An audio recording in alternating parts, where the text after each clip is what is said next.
kali ini kami akan melakukan wawancara kepada Bapak Fajar Rizky Junior yang berprofesi sebagai guru.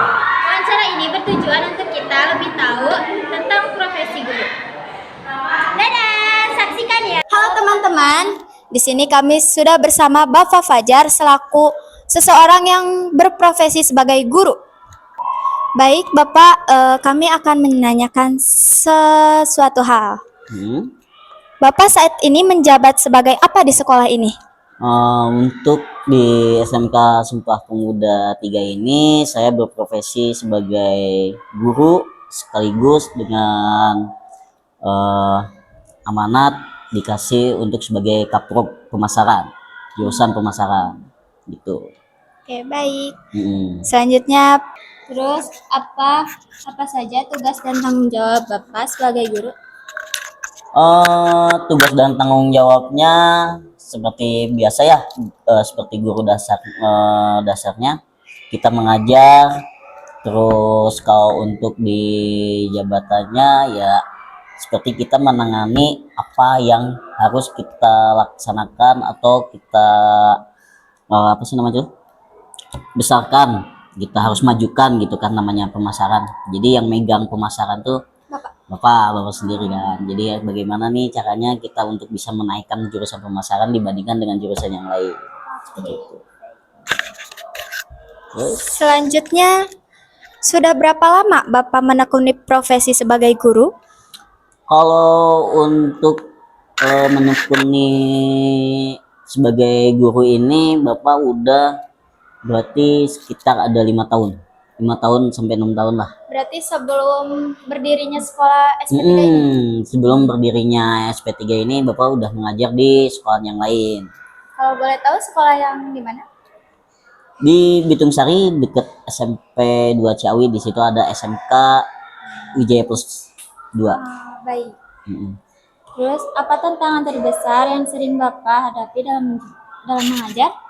Tantangannya ya, kalau untuk tantangannya sih seperti menangani anak-anak yang emang suka tidur, kalau misalkan kelihatan ya. Terus kalau untuk dikasih taunya mungkin agak susah kayak gitu.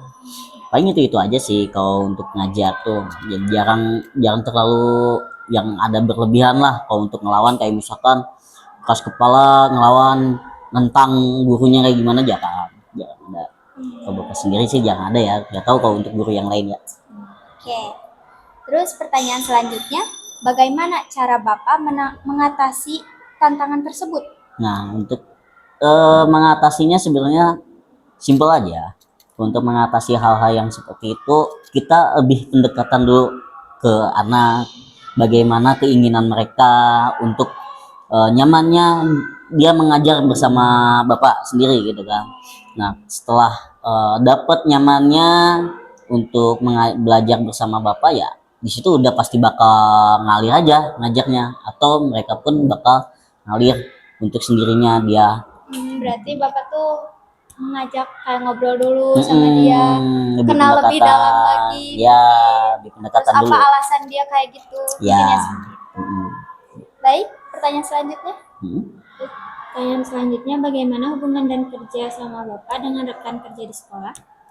Kalau untuk kerjasama dengan rekan di sini sih untuk selama ini udah nyaman, udah dianggap ya udah jalanin aja, gak usah terlalu dengar kiri dengar kanan, gak usah gitu. Jadi fokus, kalau untuk mengajar ya udah fokus aja ngajar.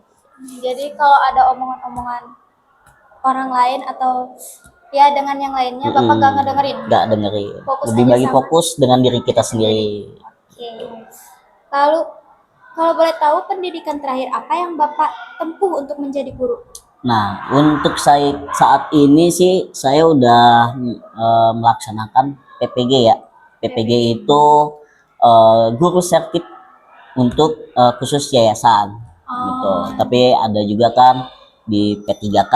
Nah, itu P3K tuh untuk lebih ke PNS-nya. Kalau Bapak sih lebih ke guru sertif gitu. Kalau lulusannya Bapak lulusan di S1 terakhirnya, S1 Sarjana Komputer. Di mana? Di Yogyakarta. Jauh ya Pak? Jauh lumayan. Lalu Pertanyaan selanjutnya, menurut Bapak, keterampilan apa yang paling penting dimiliki seorang guru? Keterampilan yang paling penting eh apa yang kita punya ini, misalkan Bapak basicnya itu dia emang IT. Iya. Nah, basic untuk menerapkan ke pelajaran kayak misalkan di pemasaran. Pemasaran itu kan ada pemasaran digital, ada pemasaran retail. Iya. Nah, Bapak tuh lebihnya kemana? Pemasaran masuknya kalau untuk di IT ya, karena lulusannya Bapak IT, jadi Digital. lebih ke digital. Jadi metodenya digital itu pembelajarannya kayak gimana pemasaran tuh. Seperti itu. Terus pertanyaan selanjutnya, hal apa yang paling menyenangkan dari profesi guru? Hal yang menyenangkannya itu jadi lebih kayak muda lagi sih. Iya ya. Ya, karena dekatnya dengan anak-anak kan jadi dianggapnya jadi muda lagi. Tapi Bapak itu Gen Z apa Gen milenial sih? Maksudnya? Kalau tahunan 90-an itu Bapak nggak tahu ya gen apaan? Gen X kayaknya sih. Oke, Gen X. tapi merasa lebih muda lagi Ya. aja mungkin ya. Nggak apa-apa. Lalu, Pertanyaan terakhir, apa pesan atau motivasi Bapak untuk siswa yang ingin menjadi guru di masa depan? Untuk motivasi sih jangan pernah untuk minder dengan apapun yang kalian ingin hadapi atau ingin capai. Kalau misalkan ingin mencapai guru, menjadi guru ya udah jalanin, karena kalian tahu sendiri kalau untuk guru itu ekonominya nggak terlalu kalian bisa lihat gitu kan, dibandingkan dengan pekerjaan-pekerjaan yang lainnya. Karena kalau sebagai guru Bapak pikirnya ya udah ini pahala Bapak untuk mengumpulkan nanti di masa depan atau udah di alam yang berbeda. berarti benar ya, kalau jadi guru itu kita bukan hanya mencari uang, tapi kita Betul. mencari pahala. Betul. Baik, penutupan aja ya Pak. Demikian wawancara yang dapat kami sampaikan. Terima kasih kepada Bapak Fajar yang telah meluangkan waktu untuk berbagi pengalaman dan informasi Yap. tentang profesi guru. Semoga wawancara ini bermanfaat. Terima kasih.